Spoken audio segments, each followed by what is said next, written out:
perfect, polished rough draft is a myth. Every story starts off as a rough, imperfect mess in need of revisions. And in today's video, I want to encourage you to embrace that messy first draft. Not shy away from it, not feel embarrassed by it, because we all have those. If we break down the creative process, it begins with planning, testing, revising, and then doing it all over again until we come to the final product. Those are all part of our creative process. If we are to create something amazing, a story that totally captures the hearts of our readers, we need to be willing to plan and test and improve on the first draft. Yet we place so much pressure on ourselves to get it right during the first draft. We seem to unconsciously believe that the state of our rough draft says something important about who we are as a writer. It doesn't, at least not to the extent that we have placed value upon it. Your rough draft doesn't need to be perfect. It needs to be written. Now, that doesn't mean we're just going to write without a plan. We're still going to put in our best effort. What it means is that we're not going to strive for perfection. We're going to allow it to be messy. We're going to welcome those frustrations when they come, because there is always the opportunity to improve upon them later. We are going to let our rough drafts be rough. Why should you embrace those messy first drafts? Well, this is the place to let yourself experiment, explore, and try something new. Some of those experimentations will fail, but some of them might even be inspired. That sort of exciting creative moment where you find something new that totally lights up your story, something you never would have thought of if you stuck to the well-worn path. The sort of creative moment that you'll never experience if you fear making a mistake. So let yourself experiment. There are so many expectations in our world. When we sit down to write, this is the place to let ourselves expand, push outside of the box, and see what comes of it. When you expect yourself to be perfect on the first go around, you're going to lead yourself down a dark path.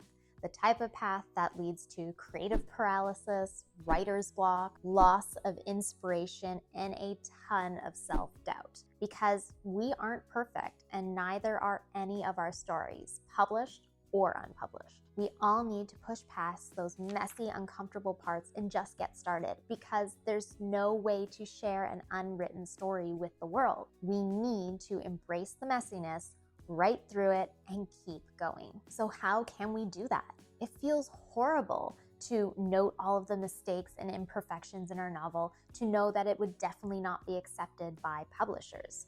Well, part of that is back to our mindset. We practice and practice some more at every roadblock at writing without judgment. Think of a second grader. You would not hold their writing piece up as the only thing that they will ever be able to produce. You know that second grader has years of writing and storytelling practice ahead of them. And the more they commit, the more time they put in, the more that they allow themselves to learn from the mistakes that they made in the past, the more their writing craft will improve. And the same can be said for all of us. Mistakes and revisions are our teachers. That is where we keep improving our writing craft. You need to write that messy first draft to discover what works and what doesn't work. You need to write that messy first draft so that you can put together the best of the story and improve on the other pieces until you have come up with the narrative that sparks your excitement and your readers. I talk about growth and fixed mindset with my students a lot.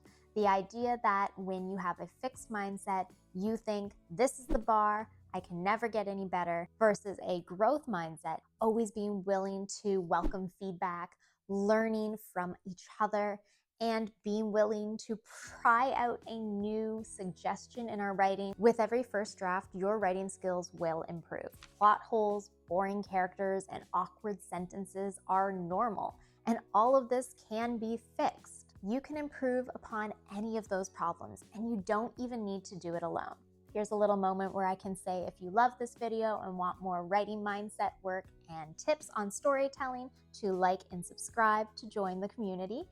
And there are so many other resources out there, people to ask support from, or physical resources. Here are a few that I love that I think you should totally check out. Pro Writing Aid has tons of articles to support you.